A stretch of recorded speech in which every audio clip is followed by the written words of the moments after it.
Okay.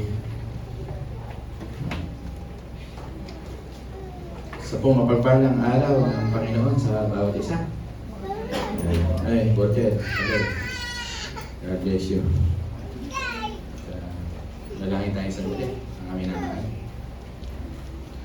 Panginoon, salamat po na kami muli ay nakita-kita. Ito po ay gawain ninyo, Panginoon. Lagi niyo ipaalala sa amin na ito ay araw mo, ito ay araw ng pamamahinga.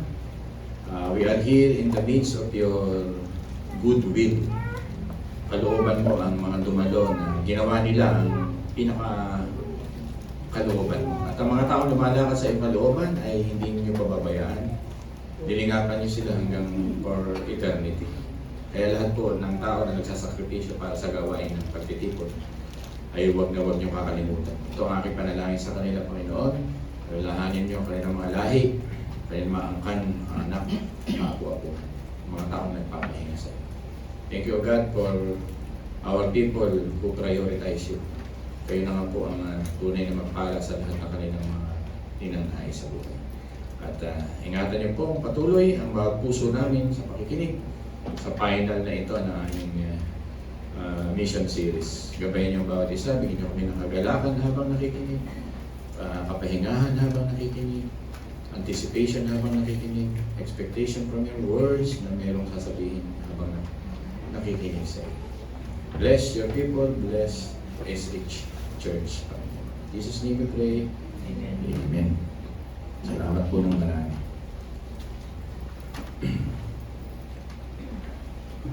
Tuloy po tayo. Ang ugat kung bakit ang apostol na Pablo ay naging apostol at naging misyonero ay kumbaga ang aking pagmimensahe, yung talagang kauna-unahan, yung foundation, ay inihuli ko. Inuna sa atin yung ating Kuya Hill, yung The Life and Conversion of Apostle Paul, Acts chapter 9. At yung mga missionary journeys niya, yung mga sumunod-sunod na mga verses hanggang sa 18 to 20, first, second, third missionary journey. At yung spiritual significance nito sa Old Testament, Psalm 67 ng inyong Elder Amado, last week. At alam ko naman nakinig po kayo dito. At ngayon, yung foundation ng ministry, ng mission sa mga iglesia ay ito nga po iyon. May kasabihan na ang dugo ng mga martir ay ang binhi ng iglesia. Ang tumagak, mali natin Tagalog ko, ang tumanak na dugo ng mga martir ang naging buto o binhi para lumago ang isang simbahan. Talagang tinularan niya ang ating Panginoon, si Esteban. So umagang ito, pag-usapan natin si Esteban, na isang magandang, minsan lang siya nag-preach na naitala sa Biblia, pero very powerful. Kilala niyo ba si Stephen? Stephen Curry? Si Stephen the Martyr po ito. Alam niyo po, ang mundo kasi ganun eh. Nag-research ako ng Stephen, pinindot ko sa internet. Sabi si Stephen Curry, ano ba ba? Sabi ko talagang siya ang masikat eh. Kailangan dagdagan mo pa ng Bible para na lumabas si Stephen the Martyr. Sikat na sikat talaga si Stephen. Sige po, dumako tayo sa ating pag-aaral. Alam niyo po, ang Book of Acts, sabi nga ng aking mga binabasa, andito lahat ng mga una, mga first ministry, nandito. Mga first ministry, first list ng mga churches, first deacon. Si Esteban po ay first deacon. Tandaan niyo po ng panahon ng Book of Acts. Grabe ka na, mahalaga yung kanyang role. Alam niyo ba kung bakit may pagmamahal si Esteban, kung bakit may mas ugat pa kung bakit siya naglingkod sa Panginoon eh. Ang ugat nito ay yung mga balo. Kaya umuo siya sa paglilingkod sa Panginoon, nakilala siya bilang servant. May heart siya sa mga balo. Alam niyo may balo sa English? Ano yung balo sa English? Widow. Naghahanap kasi ng mag-aalaga sa mga widow. Yung walang asawa, yung mga namatay na mga asawa. Ang nakita nilang nasa 7 listahan kauna-unahan na nag-volunteer dito ay si Esteban. pinili siya ng mga apostol. Sapagkat ang apostol ay itatalaga nila ang kanilang buhay sa dalawang gawain. Ano po yung dalawang gawain ng pagtatalaga ng mga apostol sa kanilang buhay? Ito po yung pananalangin at pangangaral. Napakahalaga po sa church niyan. Kaya meron tayong ministry niyan, preaching and prayer. Kaya huwag nating pababayaan ang dalawang powerful ministry na yan.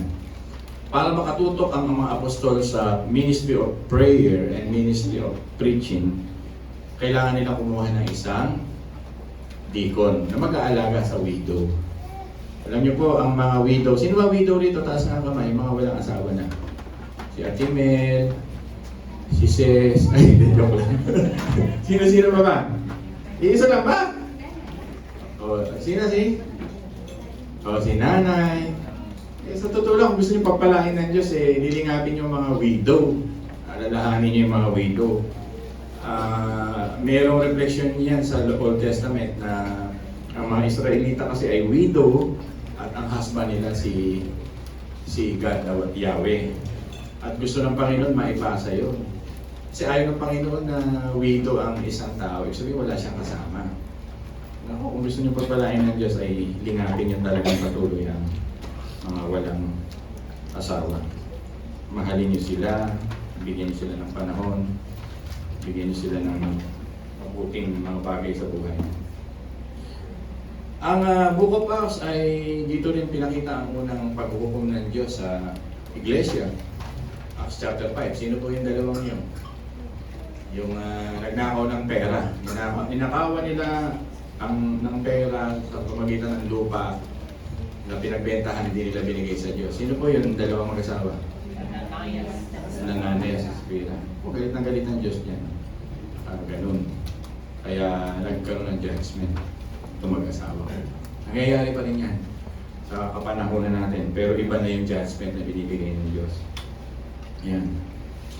Dito rin ang kauna-unahan ng Banal na Espiritu ay nagpakita ng kanyang sa katuparan ng Book of Joel para mag-pour out ng kanyang Espiritu Santo sa mga spiritual gifts ng mga tao.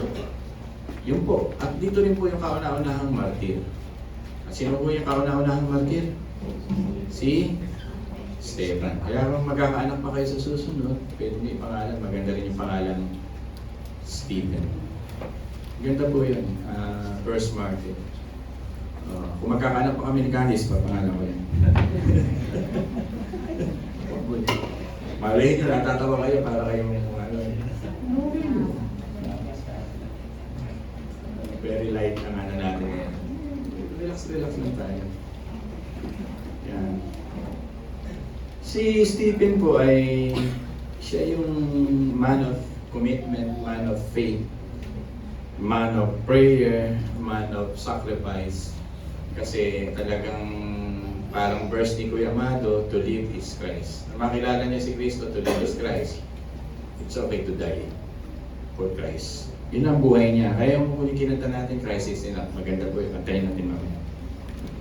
Si Esteban po ay nagpapakita sa atin na tested faith. Umagang ito, randomly, pag-usapan lang natin yung history and Christology at yung way ng martyrdom. The history, Christology at yung martyrdom ni Stephen. Randomly lang yun ay papakita natin sa umaga nito. Una, si Stephen po ay may knowledge sa history. As a deacon pa lang, he knows Abraham, Joseph, and Moses, and David. Yun yung topic niya dun sa, hindi ko na pinabasa sa inyo, verse 6 to hanggang 53. Kasi pag binabasa ko, maubos ang oras nyo. Meron siya una, knowledge of history. Katulad ni Apostol Pablo, his training ay nag-aaral si Apostol Pablo. Though siya ay deacon, alam niya yung history ng Israel. Kinento niya yung pagpapalayas kay Abraham at magiging bayan si Abraham. Yung kahirapan ni Joseph, yung kahirapan ni Moses, hanggang sa panahon ni David. Sa harapan ng mga Pariseo, sa harapan ng mga Hudyo na matitigas ang ulo. Sobrang pong tigas ng ulo ng mga Hudyo dito Kaya kung titingnan ninyo, kung babalikan niyo yung mga verse 51, napakatigas ng ulo ninyo. Ang mga puso at taingan ninyo ay parang sa mga pagano, sabi ni Esteban. Ganito siya mag-preach eh. Kung ano ang ginagawa ng inyong mga ninuno, yun din ang ginagawa ninyo ngayon. Lagi ninyong nilalabanan ang Espiritu Santo. May issue siya sa history ng rebellion ng mga kapwa niya Hudyo. Griego po si Esteban at Hudyo, dalawa po yung Hellenist and Jew. Hellenista siya at Hudyo, pero napakaalam niya sa history at ang kanyang focus dito ay inside the realm of the, gamitin na natin hindi church kasi sa Old Testament, yun sa community ni God. At ito nga po, matitigas sa ulo nila, gusto nilang batuhin si Moses. Ganun din yung mga kapatid ni Joseph, binenta siya. Talagang nakita ito ni Esteban sa history, napakatigas sa kanilang ulo. Gusto ko sabihin sa inyo na, halimbawa, gusto niyo pag-aralan ng history na mabilis, basahin niyo yung Acts chapter 7. Gusto niyo mag-history ng Old Testament na mabilis at maintindihan, Acts chapter 7 at Hebrew chapter 12. Alam niyo, ang Bible kasi very wonderful book na nagkwekwento ng history ng Old Testament, nakapackage pa nga eh. Acts chapter 7, Hebrew chapter 11, and Hebrew chapter 12. Kung gusto niyo mabilis na nag-aaral ng kasaysayan, hindi mo malalaman to pag hindi ka palabasa. Kasi may mga tao talagang pumupunta sa simbahan, ito na naman si pastor, hindi talaga magbabasa ng Biblia. Kahit nasa bahay, hindi talaga nagbabasa. Pag-ising kaldero, ininuna. Sana magsisi ka na pag hindi ka talaga nagbabasa ng Biblia. Ayon ni Kuya Amado yan. Si Kuya Amado magbibigay talaga ng Biblia sa hindi nagbabasa. Taas ako may gusto ng Biblia. Magbibigay yan. Nakapo siya. Binitawan niyang salita yon. Kaya hihingi ako. Hingi. Kuya Amado, meron akong bibigyan. Kasi may mga binibigyan ako nito. Gusto mo pala mag-sponsor ng gano'n.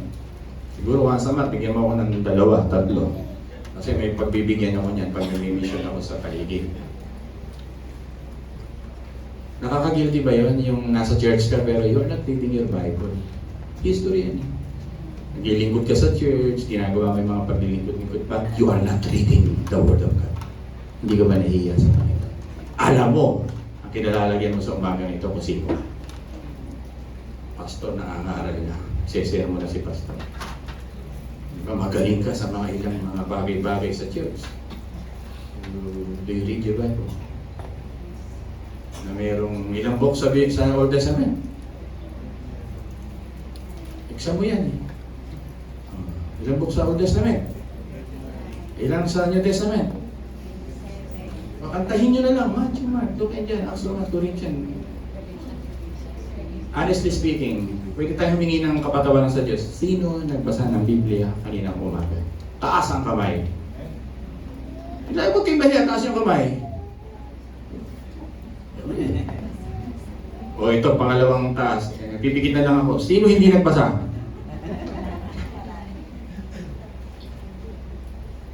Our life is the scripture. Kung gusto mo maging maalam sa Biblia, hindi mo na kailangan minsan nga na mag-enroll pa kung saan. Dito pa lang sa Biblia. May sermon na kagad si pastor. Gusto mo maging great missionary, you know history. Pastor, how can I know my history? You read the Bible. Napaka-basic na sermon ngayon, read the Bible. Alam ng spirit world kung talagang mahal mo kaluluwa mo. Hindi mababayaran ang paglilingkod nyo sa church. Naniwala kayo. Kahit pumunta kayo rito ngayong umaga, kikinig kay pastor, maawit kayo, tumutugtog kayo, tumatayo kayo sa lahat. Pagka hindi talaga kayo nagbabasa, hipokrito ka. Niluluko mo ang sarili mo. Pastor, maanghang ang salita mo. Yes! Sabi ng 2 Timothy chapter 3, 15, di ba? Maging student of the Word of God. Di ba? Psalm 119, be the student of the Word of God. Sabi ni David, Psalm chapter 1, itago mo ito sa iyong chapter 1, bulay-bulayin mo ito araw at gabi. Psalm chapter 1. Verse 11, Psalm 119, itago mo sa iyong puso upang ikaw hindi magkasala. Tapos pupunta ka sa simbahan, parang Christian ang dating mo, pero you are not reading your Bible. Isa pa lang ng sermon ni Pastor, ay tumukurot na. Basic na to sa 15 years old na Kristiyano. Diba? You can read your notification sa yung Facebook, mga messenger nyo, lalo yung mga crush ninyo, hindi nawawala ng pag-absent. Yung mga pinapalo nyo, inaalam nyo kung sino. Not reading the Bible. Umaga na nga lang sinasabi ko, pero kung pinignan nyo sa Biblia, day and night. Kasi qualification ng isang deacon, pag binasa nyo ang 2 Timothy chapter 2, 3, 4, they love the Word of God. At si Stephen, kaya maalam siya sa history, the first point, he know his Bible. He know his history. Kayo mga kabataan, mahiya kayo sa Diyos. Kung tumatanda kayo sa simbahan, hindi kayo nagbabasa ng Biblia. That's why you are not growing. That's why you are not maturing. That's why you are not serving the Lord with all your heart. Damang-dama ko yan, napakitang tao lang minsan ang paglilingkod ng isang tao. Talagang kailangan buong-buo na naglilingkod sa Diyos. I need to speak like this. Kahit galing ako sa isang pagmimisyo, kailangan talagang sabi. Kasi wala tayong kaalaman kung walang salita ng Diyos. Hindi lahat nabubuhay sa tinapay na ito, na kinakain natin kundi sa bawat salita ng Diyos. Matthew 4:4. Pagka ikaw ay born again experience, ay nakaranas ka na, talaga ang buhay mo nasa Word of God. Sabi nga ni John MacArthur, I am the servant of the Word of God. Basta bakit mo sinasabi yan? Ito yung panahon na naglalaglagan na ang napakaraming prominent Christian leaders. Si Evans, na graduate ng Dallas Seminary, 3 months ago, nag-resign, mega church. Nauna si Chandler na isang reform because of inappropriate textmate na nakita ng kanyang mga elder, parang tinanggal na rin siya sa church. Tapos, Steve Lawson recently, basta sino itong mga binabanggit mo? Ito yung mga mega churches na hawak. Sila na yung nasa Panginoon, sila na yung mga nagbabasa ng salita ng Diyos, sila na yung nagtuturo, pero bumagsak pa rin. Kaya hindi mo pwedeng sabing lagi ka nakatayo. This world is talagang nasa huling araw na binabagsak tayo ng Panginoon. Si John Mac, marami nang absent ngayon dahil nga ang kanyang health naman ay pabagsak na. Talagang recently, yung kanyang katawan ay bumabagsak. Wala na sila RCS Pro, kinuha na ng Panginoon. Kasi sino maiiwan ng mga tinitingnan natin parang sa panahon natin ngayon, sila Augustine, sila Martin Luther na kapanahonan natin. Inuubos sila ng kahinaan ng katawan at ng mga scandals. That's why, Ate Adeline, sama natin sa prayer ang mga churches, ang mga mega churches ngayon ay paksa. Kaya parang nakita ko na focus na naman ng Diyos sa mga small churches na katulad natin to go out and preach the gospel. Yung celebrity pastor, bumabaksa. Ang dami. At ako ay talagang naluha dahil isa sa pinapalo ko nga itong ministry ni Lawson. Sabi ko kahit pala reform, ay babaksak. Saka hindi dapat kayo sa tao rin sumusunod. Yun, Word of God. Kasi may mga grupo tayo sa reform na judgmental din naman masyado. Hindi ko matokoy follower ni Mac, 100% siya. Kasi 4 ang grupo ng reform, dapat bukas ang isip ninyo. Lahat yun nasa Biblia. Kaya lang may conservative, merong talagang mahigpit, medyo maluwag. Pero lahat yan, 4 na grupo yan. Hindi, huwag ka lang mag-focus sa isa. Kasi, itong nangyari kay Steve Lawson, hindi kayo mabuti, nag-report naman siya sa church niya, sa elders niya. So, pakinggan niyo mabuti. Yung private relationship niya sa isang babae, ni-report niya eh. Isipin mo siya, 73 years old, yung babae, mga 27. Ang problema, itong mga tao sa reform group, ay pinablicize. Diba? Siya naman ay, yun ang point ko naman eh. Kaya ako nasa grace eh. They forgot to extend grace. Nakalimutan nila, people of God listen. Kaya ako binabanggit ito, nakalimutan nila, ang Diyos ginamit ang isang murderer, si Moses. Ang Diyos ginamit ang isang adulterer. Sino yun? Si David. Ang isang nag-deny sa kanya na kinalimutan siya, ginamit niya sa bagong tipan. Sino yun? Si Peter. God is a God of chances, who gave chances and second chances, and extension of graces.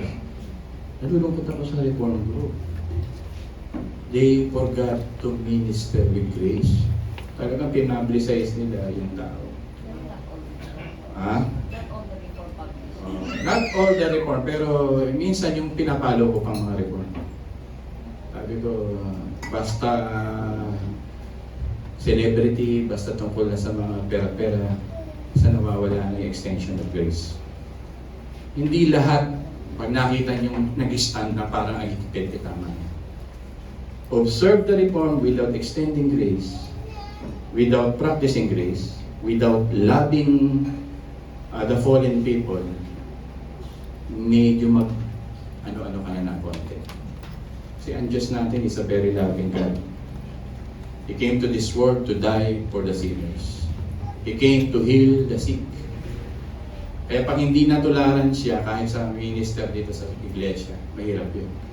Kaya po, tama sa prayer mo sa akin, Kuya Mario, ingatan si Pastor Ariel. Ang atake sa kanila. Ikaw din, elder ka din eh.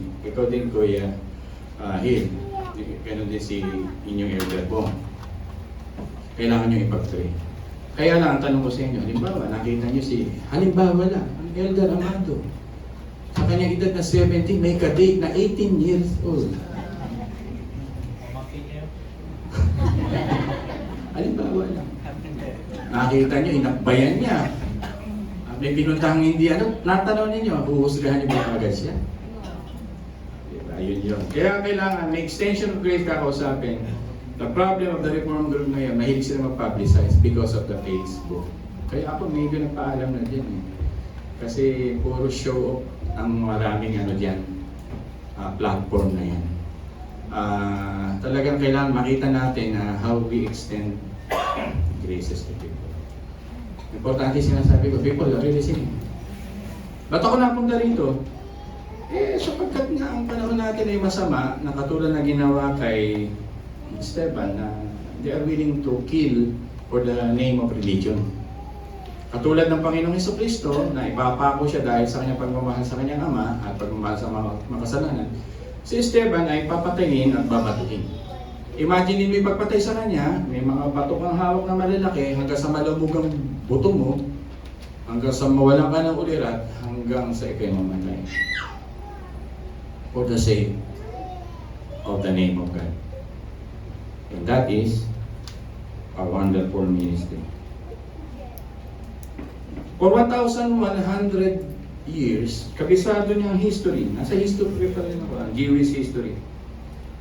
Ibig sabihin yun, 1,100 years. 11 na 100 years, kabisado niya yung history. So pag maglilingkod ka sa Panginoon, gusto kong sabihin sa inyo, na kayo ay mag-aral, magbasa, mag-journal, starting from now, review ka na ng mga topic na gusto mo. Elder, to be deacon to, ganun ang gagawin mo lagi. Hindi lang yung nag-aaral tayo, kundi lagi mong gagawin ito. Amen po ba doon? Know your history. The author of the book of Luke ay isang historian. Sino po ang nag-author ng book of Luke? Sino po? Ay, book of Acts. Si Lucas. Si Lucas po ay doktor at historian. Napagaling niya magkwento sapagkat siya ay isang historian. Pastor, bakit mahalaga ang history? Sapagkat papasok na siya sa Christology. Ang history ng Bible ay nagpo-point out kay Jesus Christ. Paano mo makukunik ang history kung si Jesus Christ kung hindi mo alam ang history? You cannot share your faith without knowing your history. That Christ is the fulfillment of that history. Kailangan alam mo nangyari kay Abraham. Simple. Ano ba nangyari kay Abraham? Tinawag ng Diyos ang Mesopotamia para umalis at pumunta sa Canaan para kunin yung promise land. Pero ang daming dinaanan doon, di ba? Nanganak yun. Nandun kay sino yung tatlo na Abraham, susunod, Isaac, and Sino ba si Isaac? Sino ba si Isaac? Ito yung anak ni Abraham na kinuhanan ng asawa. Sino yung naging anak ni Isaac? Pero ano yung karamdaman ni Isaac? Konting review sa inyo. Ano yung naging karamdaman niya? Mahina kanyang mata. Susunod, nagkaroon siya ng anak. Ilan yung naging anak niya? 2. Yung isa, pinagmulan ng mga fundamentalist Islamic movement, bla bla bla. At yung isa naman ay yung covenant keeper na dito itutupad na. Sino po yun? Si Jacob po, ilan ang naging anak? Si Jacob, ilan ang naging anak? 12. O sino yung pinag-uusapan dito ni Esteban na inapi-api na anak niya? Dumami yung Jose. Di ba? Hindi, yung dumami yung mga angka ni Jacob. Saan sila dumami? Saan lugar? Ano nangyari sa Egypt? Inalipin sila. Ganun lang ang history. Nung alipinin sila, ilang years? Yun may history kahit pa paano. After 400 years, ano ginawa na Diyos sa kanila? Inalaya sa kanila. Dito pinag-uusapan po natin yung patriarchal, prophets, and the temple. Patriarchal, prophets, and temple. Dito po yan. Kaya importante, tinalakay niya dito ang mga bagay na ito. Kaya alamin natin ang history. May bagay? Pastor, medyo matalim yung sinabi mo, hindi kami nagbabasa. Kung totoo naman, huwag kang masasaktan. Kung totoo naman. Mas may oras ka pa sa gaming mas may oras ka pa sa personal pero kung totoo naman sinasabi ni Pastor, hindi ka nag-grow hindi ka nagmamature You're neglecting the Word of God. Pero sa inyo na lumalago, nagmamahal sa Panginoon, because ang reason lang naman nun, hindi si Pastor Adele. Hindi naman ang reason nun dahil tumatanda ka. Ang reason nun because you are loving the Lord, the Word of God. Amen? May papaalisin ako mamaya, natutulog. Babanggitin ko pangalan, pero ngayon medyo tahimik muna ako. Papalabasin ko. Gusto niyo yan? Magpapalabas ako. Pinipigitan niyo ako. Yun nga. Grace, pero bastos yun, Nani. Hindi ko alam paano lumaki ng kabastusan yun. Lagi akong ginagano na, tinutulugan ako. Hindi na ako magbabanggit. Mainam, nakikita niyo yan, ha? Hindi ba lang? Kaya nakakabog ng dibdib ng tao. Kaya sabi nga nila ni practice grace. How many times you practice grace? Kasi hindi ako nagbanggit ng pangalan Di ba? Pero nakakatakot yung mensahe ko. Kaya sabi nga ng Panginoon dito, napakatigas ng ulo ninyo. Di ba? Ang mga puso at taingan ninyo ay parang sa mga pagano. Di ba? Siguro ako pwede nang patuloy niya si Pastor, hindi nag-practice ng grace. Madaling makita, Pastor. Pero yung kabastusan, di ba? Katigasan ng ulo na parang mga taga-Israel, ginagawa pa rin harap-harapan sa harap ni Pastor. Kaya saan tayo lalagay sa mundo ito? Talaga kailangan maraming pasensya, maraming pasensya. Natakot kayo sa salitang yan, ano? Hindi ginagawa hindi nga natututo, hindi nag-grow Paano lumalaki yung mga batang ganito ng harap-harap? So, that's history. May boldness si Stephen. Kaya ako, nagsasalita with boldness. Ginagaya ko lang siya para matuto tayo. Boldness. Di ba? Tinuloy niya. Yung verse 51, ito na, sabi niya. Ito, sinulat ko pa, verse 51. Napakatigas na ulo ninyo. Di ba? Lagi niyong nilalabanan ng Espiritu Santo. Sinong propetang hindi inuusig ng inyong mga ninuno? Pinatay nila ang mga nagpahayag tungkol sa pagparito ng matuwid na lingkod na inyo namang ipinagkanulo at ipinapatay. Tumanggap kayo ng kautosang ibinibigay ng Diyos sa pamagitan ng mga anghel, ngunit hindi naman ninyo ito sinusunod. Ibig sabihin yung emotion dito ni Esteban ay napakataas. That's the reason kaya siya binato. Kasi yung history, nasa second point na tayo, pinoint out na niya sa Christology. Ang fulfillment nito si Christ. Hindi nila natanggap yung history dahil kinonect niya kay Kristo. Nakatuparan na si Kristo. Hindi matanggap na Hudyo ito, dapat siyang patayin. He stood what he believes and they killed him. Ako may mga kaibigan sa San Jose del Monte na kinikwento sa akin na because of their preaching, paglabas nila ng church, pinatay sila. Dahil nabangga nila yung mga New People's Army. Nabangga nila yung socialist. Nag-preach sila na dapat mahalin si Kristo paglabas ng church. And one of my friends ay kinikwento ito. Ang hirap talagang tumayo na katulad ng pangyayari kay dito. Nangyari po yan. Kaya ingat na ingat ako yung nasa Davao ako, hindi ako nagme-mention ng Duterte, hindi ako nagme-mention ng mga politika.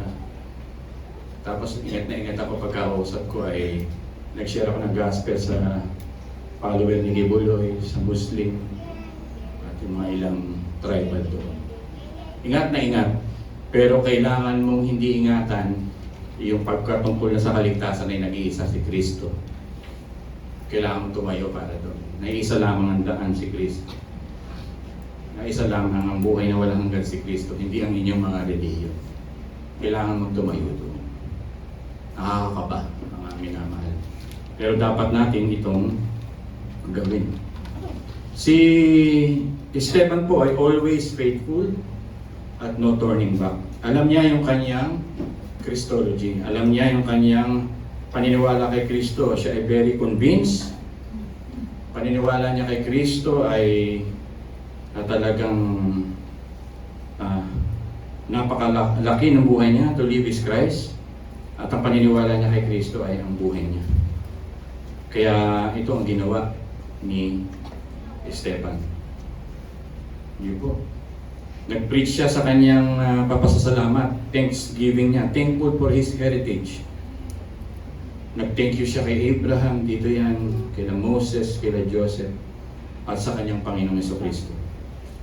Ang kaligtasan found in a person, pag binasa niyo Acts chapter 7, kaya dito meron siyang thanksgiving. Dahil sa ginawa ng Panginoon na may healing sa kanyang soul, may salvation sa kanyang soul, may comfort sa kanyang soul, at yung fulfillment ng buhay at purpose ng buhay sa kanyang soul. Yun po yun. Amen po ba doon, mga minamahal? Sabi niya, you killed him. Diba? You killed him. Diba? Kaya yung 54, nag-ngit-ngit sa matinding galit kay Esteban. Ang buong kataas-taasan at kapulungan ng mga Hudyo nang marinig ang nag-ngit-ngit. Minsan pipreach si Pastor Ariel, pwede kang mag-ngit-ngit, pwede kang magalit pag nire-review ka ng diretsahan. Pero matindi dito, grinding of teeth. Na-experience ko na yan, nangangaral ako na ang tao sa inis ay nag-grind ng ngipin. Ganyan ang mga ako'y mangaral sa public na may mga nagiinuman pa dito sa gawing Bulacan. Makikita mo yung talagang sarado kandado, nag-grind ng mga ngipin. Nag-basketball kami kasama ng mga American. Nag-preach kami sa gilid ng simbahan. Pinuntahan kami ng mga lahat ng barangay tanod, kapitan, pinatigil ang gawain namin. Sapagkat yung mga matatandang nasa simbahan nag-grind ng teeth. Kitang-kita namin yun. Na-experience namin yun. Ito yung nangyayari sa kanila. Salamat di kami pinatay. Nagpa-basketball kami sa San Jose, Baliwag. Kasama namin ang Amerikano, may stage kami, nag-preach kami. Ewan ko nga ba, bakit nangaral yung aming pastor doon sa gilid na simbahan, patuloy ko. Pakiramdam nila, nasa gasaan sila. Pinatigil kami ng lahat ng barangay doon. Sapagkat yung mga nagsisimba, na may mga hawak na mga banal na, ano yung kata na yun? Banal na aso, santong kabayo, na nagsisimba, pero sila yung nagmumura, sila yung nag-grind, sila yung nagwawala, sila yung mga naghihimagsik ang mga puso, nagagalit. Ang nagbababa sa amin. So we also experienced that. Sa atin, kaya siguro ayaw ng iba na mag-mission, Pastor, baka maranasan namin yan. Kaya tinuturuan ko kayo to develop friendship, to develop conversation, to develop a good communication. Napakahalaga niyan. Are you listening, people of God? Bakit yung binabanggit ito? Kasi marami na pong ayaw mag-preach ngayon. Ayaw na nga magbasa ng Bible, ayaw na rin mag-preach, ayaw na rin magturo. Sino na nag-apply sa inyo from day 1 ng September na ito, missiology? Alam mo, yung sa iyong buhay, kung na-apply mo na ito, kung may kinausap ka ng mga tao. Ito ba ay mapapanggan mo lang o hindi maisa sa buhay? Dapat ito ay pakinggan natin sa buhay natin. Amen po ba ron, mga minamahal? Sabi nga ni Kuya Amado, masama na ang salibutan ito.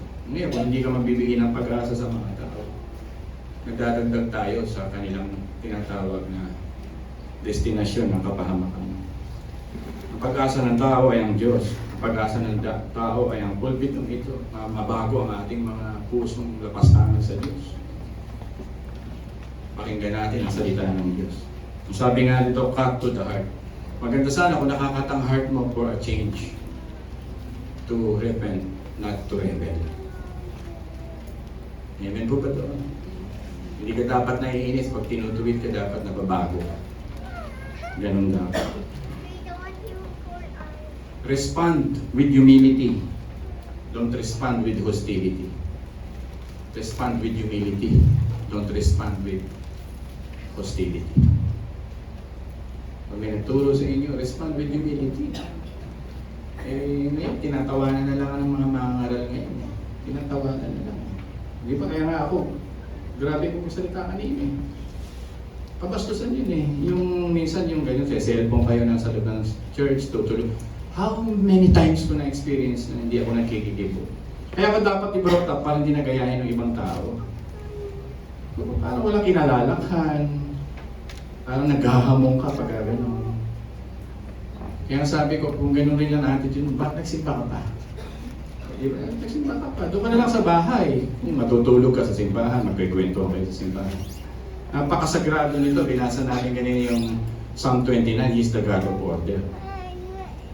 Sa susunod, pag hindi nyo natutuhan yan, talagang I will call names. At talagang, wala na akong magagawa, kundi i-restore ka pa rin. Nakita niyo yung trabaho ng pastor? Kung sa kumpanya lang, you are fired. Pwede mo sabihin din eh. Apakadaling mag-extend ka ng damdamin mo, you are fired. Hindi ka pwede sa kumpanyang ito. Sa church, hindi pwede. Pag naging gano'n ng pastor, napakasama ng pastor. Ang pastor ay ano tawag dito? Mga elders namin, napakahigpit. Still, I will talk to you. I will try to reach you out, to embrace you, at sabihin, anak, may pagbabago ka. Pero wag na sana dumating yung time na nasa verse 54 na you respond with hostility. Respond with, ulitin ko, humility. Lalo na yung mga matatalinong bata, they respond hostility to pastor. Diba? They never respond with humility. Basta pasensya na po kayo. Iba na bata ngayon. Dumalaw ako sa Moreno family sa Davao at ito ay mga grupo ng teacher. Sabi niya, Pastor, iba na akong bata ang pakikipag-deal namin. Siguro alam din ni Rodel, iba na mga bata ngayon. Pag pinapagalitan mo bata ngayon, tatawanan ka lang. Sa school. Di katulad ng araw, nanginginig kami, face the wall kami. Ngayon, pag pinis the wall ka, wala ka ng trabaho. Yung teacher, pagbalik mo. Bakit? Na-video ka ng teacher. Ay, na-video ka ng estudyante. Baka ngayon, may nag-video na sa akin. Na-video ka na. Kaya lumalaki mga bata ngayon, sabi nga ng 2 Timothy chapter 2, napastangan. May kabastusan without respect. Yun. This is a world. Be ready, like Stephen, for the response. If it is humility and hostility. Grinding teeth, defensive, angry, and rich. What a response na imbis na sila ay makonvict. They are growling their teeth, grinding their teeth. And they cover their ears. At para mga bata, habang nangangaral si Esteban, they cover their ears para mga bata. Para nagsisermo ng mga magulang ngayon, sabi ng anak mo. Sabi ng anak mo. Sinisigawan mo, sabi ng mga anak mo. Hindi mo naman ako matitig. Tatawanan pa. Ikaw, tama. And they dragged Stephen sa city gate. And they stoned him to death. That's boldness because of his stand for Christology. People of God, he loved God more than his life. Kung gusto mo maging misyonero, you love God more than your life. Kung ayaw mo ng isang lingkod o tagapagtayo rito sa harap na tinitrain ko, na ano tawag dito, na masaktan ang iyong sarili, maging vulnerable sa mga tao, you love your life more than God. Kaya gusto kong ipangarap sa inyo, Elder Amado, Kuya Hil, kay Labong, love God more than your life, like Stephen. Be prepared for death because you love God. So, ang bigat ng sermon mo. Yun po ang ibig sabihin ng martyrdom. You love God more than your life. To live is Christ, and to die is yun po yun. Alam ni Esteban that he will not die for a lie. Alam ni Esteban yun. He will not die. He will not, ano tawag dito? Mahanda siyang mamatay dahil alam niyang katotohanan si Kristo. Di ba maraming tao ngayon, kahit anumin mo, they will not die for a lie. May mga tao, they will die for the truth. Like Jose Rizal, like gamitin na natin si Aquino. Alam niya ng katotohanan, Pilipino is worth dying for. Lalong-lalo na pag Kristiyano, that he will die for the truth. Diba? Amen po ba doon? Ang claim niya kay Jesus sa Christology ay napakataas dahil sa resurrection ni Jesus Christ. He died for Christ. He know the truth of Christ that is worth dying for. Mga minamahal, si Nero pinatay ang mga martyrs noon, nagsimula kay Esteban. Ginagawa ng sulok tuwing gabi ni Haring Nero, ginagawa apoy ang mga Kristiyano para makita niya ang mga garden. So dami ng mga Kristiyano na convert, isasawsaw sila sa alkitran at gagawin silang sulok. Yung iba ay pinahahabol sa leon at aso habang nanonood ang mga tao in small arena and big arena. Habang pinagtatanggol ng husband ang kanyang wife, nilalapa sila ng mga leon. Yan ang una nating mga magulang, standing for the gospel, for the truth. Yun po. Kaya kinikwento ko sa inyo, hindi ko birong batuhin ka hanggang sa mamatay. Mapasok ka lang ng mantika, napakasakit na. Eh yung bato na dudurog sa mukha mo sapagkat napakaraming bato sa lugar nila. Stony, rocky places. Anytime pwedeng dumangkot at batuhin ka, ay talagang mamamatay ka. But for the sake of the name of Christ, ay ginawa ito ni Esteban. Die for your faith. Yan ang mensahe ng pagiging missionary. Kaya yung kinanta natin, if you really love Christ, if Christ is enough, if Christ is your life, you will die for your faith. Pastor naman, mabuhay nga kay Kristo, nahihirapan ako to die pa. Diba? Mabuhay nga kay Kristo, maikwento nga siya sa kapitbahay, hindi ko magawa, mamatay pa. Naku, nagsisermon si Pastor. Naikwento nga sa mga relatives, hindi natin naikwento.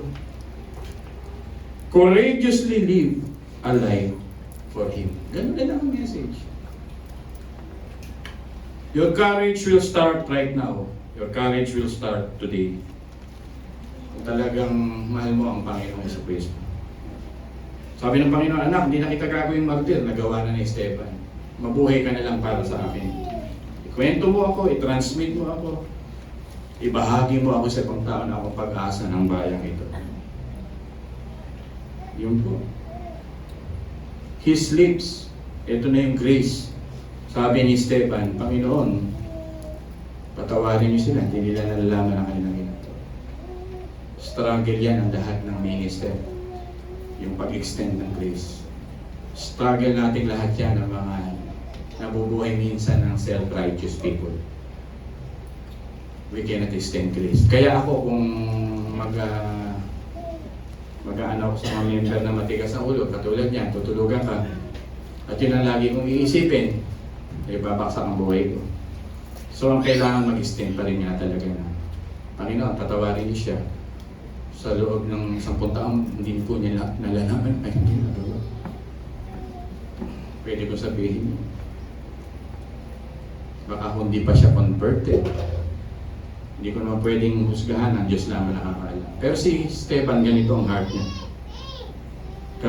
Gamitin natin ang heart niya bilang model na habang binabato siya siguro, habang nakikinig kayo, binigyan ko kayo ng emotion na mataas ngayon, pwede kang magalit, pwede kang mainis. Pero dito si Stephen ay hindi nainis, hindi nagalit. Hindi niya ginaya si James at si John na magpapabaho kayo ng apoy, durugin niyo na.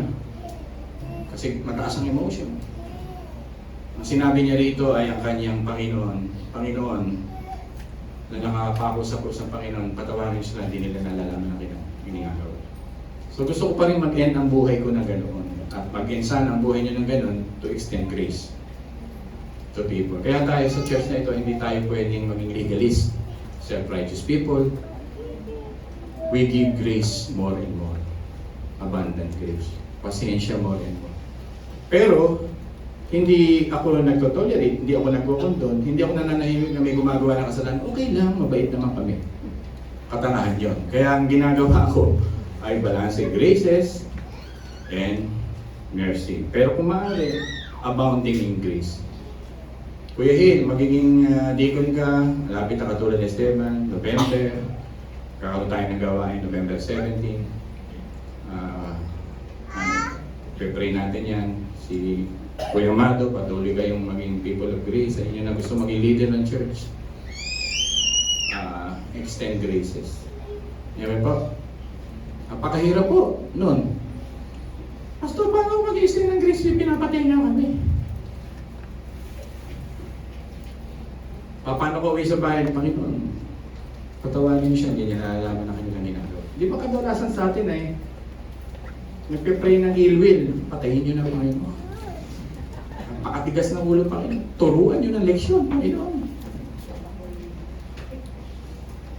Buti nga sa kayo na Panginoon, nangyayari ito. Hindi ganun. Ako baliktad yung heart ko, Lord. Kung maaari, papalain niyo pa, makita pa ang liwanag mo. Kasi nakakakonsensya, pagka people of grace ka, nanalangin ka ng ganun. Lusumpa mo yung kapwa mo. Pero hindi naman ako robot din nakatulad. Kaya gusto ko nang sabihin sa inyo na pwede mong bastos-bastusin. Kaya pag may tumayo rito, I want you to respect everybody. If you want to grow up with respect, diba, kung kayo gusto nyong respetuhin sa kalakalan ng inyong paghahanap buhay, you respect other people. Pag hindi ka marunong respeto, babalik sa iyo. Hindi ka re-respetuhin ng tao. Kahit paano gawin mo. Kaya it's better to extend graces. Yung kilos ko kanina, siguro kulang pa yung pag-ibig ko sa iyo. Humihingi ako ng tawad sa iyo. Bakit ko nasabi yun? Naiintindihan mo yan na ano din, ano?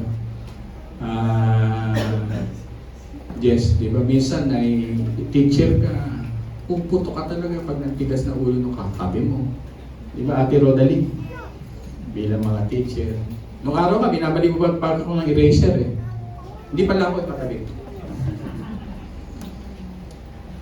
Kaya sabi ko, Lord, give my heart a supernatural heart. Yung imbis na mag-burst ka sa anger, yung mailabas mo lang yung ano mo. Help me to extend graces. Kasi without your grace, we are nothing. Kaya mahabang pasensya. Pag sumuko naman ako, sasabihin ng mga tao, ang hina. Kaya walang paglaban yun. Ito na, malapit na tayo matapos. Few statement, people of God.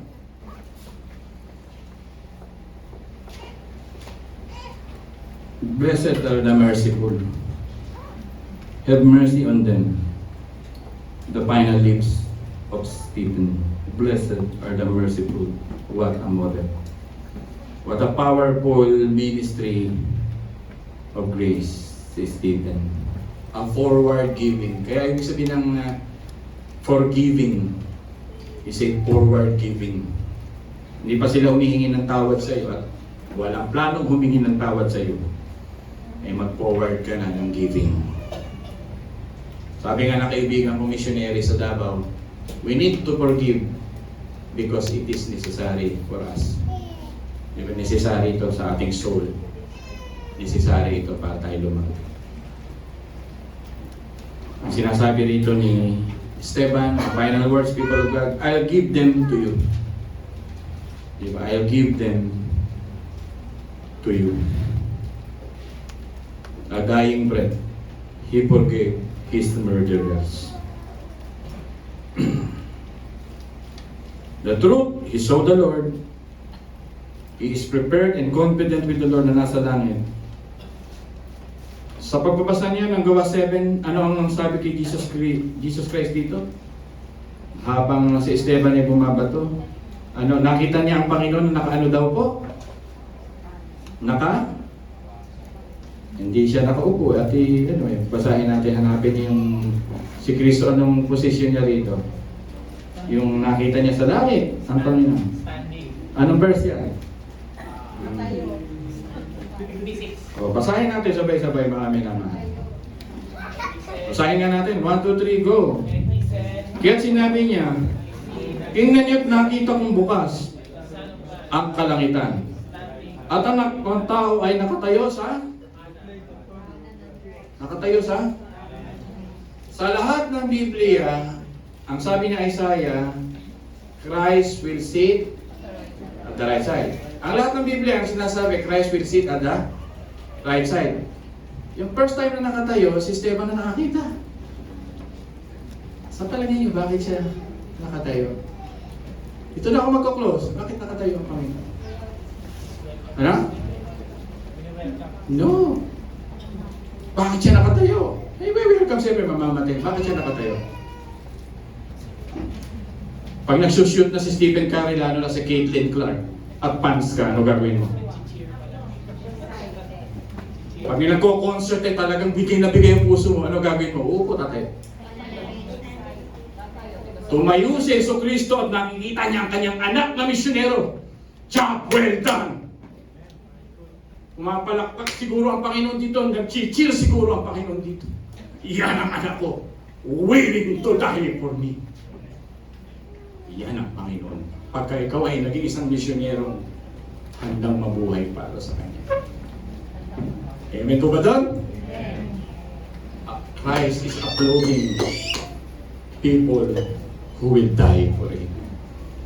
Tayo po lahat ay tumayo, mga minamahal.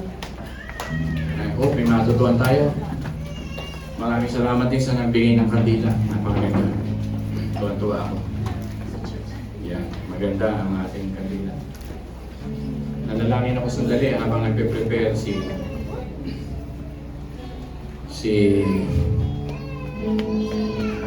Mag-Mason. Ano yung kanta natin? Christ is ba yan? Ay, si... ano ba lang? At least kilala na nyo ang inyong pastor.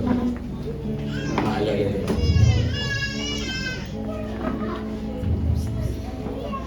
Panginoon, kami naririto sa inyong harapan. Nakita namin ang mensahe na talagang devastating ang sin.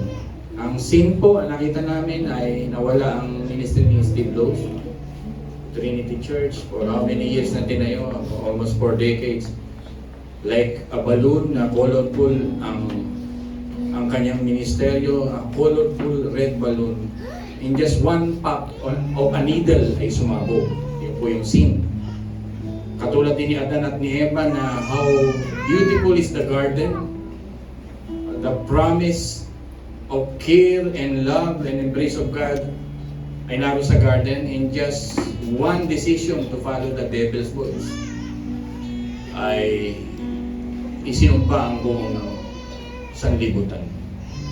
Panginoon, ang mensahe sa umagang ito ay nakita namin ang seriousness of sin, but thank you for the cure that He died, our God died for our sin, that our God, through our Lord Jesus Christ, died for our self-righteousness, and our God died for our sin, self, and self-righteousness na ito in the system of the world. Nakita namin ang balanse, Panginoon, na nagdadala ng kabigatan ng kasalanan. Kaya tulungan niyo kaming maging mapagbantay din sa aming mga buhay. Maging aware kami sa aming mga kapwa. Makita din namin ang aming mga kapwa ay talagang even great preachers, even like David, ay bumabaksak. Hindi namin pwede sabihin lagi kami nakatayo at hindi kami magkakasala. That's the voice of the devil, Panginoon. Pwede kami bumaksak dahil ito yung sinasabi mo. Kaya tulungan niyo kami makita ang cure. Tulungan niyo kami makita, Panginoon, that we need our Savior. We need desperately our Savior who gave His grace already in us. Wonderful grace in us. Help us to extend graces to other people and to see this morning the balance of sin. Panginoon, talaga pong napakahirap kahit ako na nagsasabi na tumayo minsan dito sa harap. At talagang the whole battle of spirituality ay nararanasan ko because of iba't ibang uri ng mga tao. But for your people, for your children, for people who respect you, for people who really loves you, help us to extend our graces to our erring brethren at mag-extend pa rin ang aming graces and waiting and lots of prayer and lots of embrace at unawa. Kaya sa umagang ito, both ang nangyari nito, Panginoon. Sana po maunawaan ng tao na talaga pong mabigat dalhin ang mga taong mapanakit. Mabigat dalhin ang mga taong nagiging toxic. Mabigat dalhin minsan mga taong sobra ng pasaway at wala ng respeto. Hindi na sa amin, kundi sa iyong pangalan. Tulungan mo kami na maging mindful sa aming mga sinasabi, sinasalita sa aming kapwa. Na minsan kala namin kami lagi ang may authority to give all the solution to them. But the real issue is we are all sinful. We are all sinners and we need Christ desperately in our lives. Thank you, O God. Amazing grace.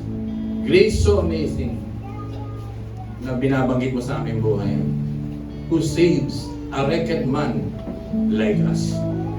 Durog na durog, wasak na wasak, may mga lihim na kasalanan, may mga bulgar na kasalanan, may mga planong gagawing mga kasalanan, may unrepentant heart na patuloy na isinaka sa buhay.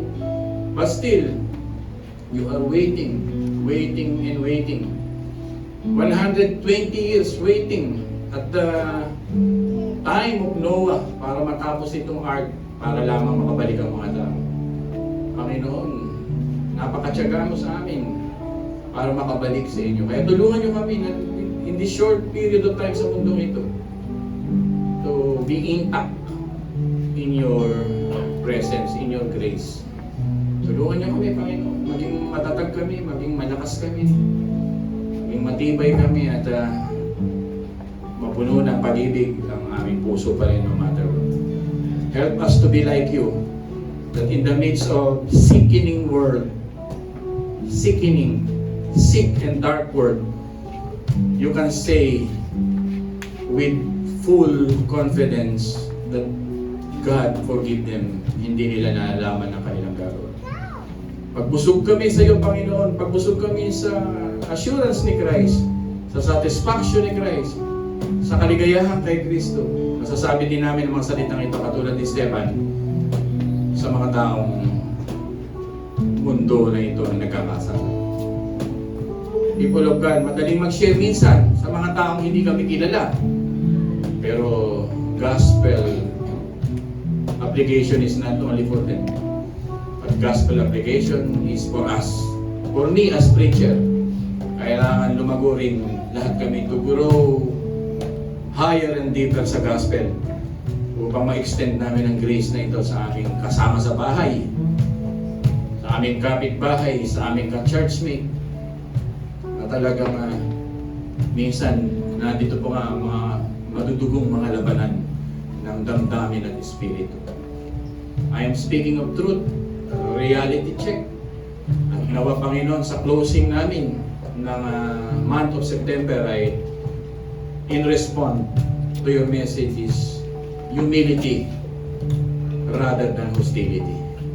Panginoon, maraming salamat po. Graces upon graces be with your people.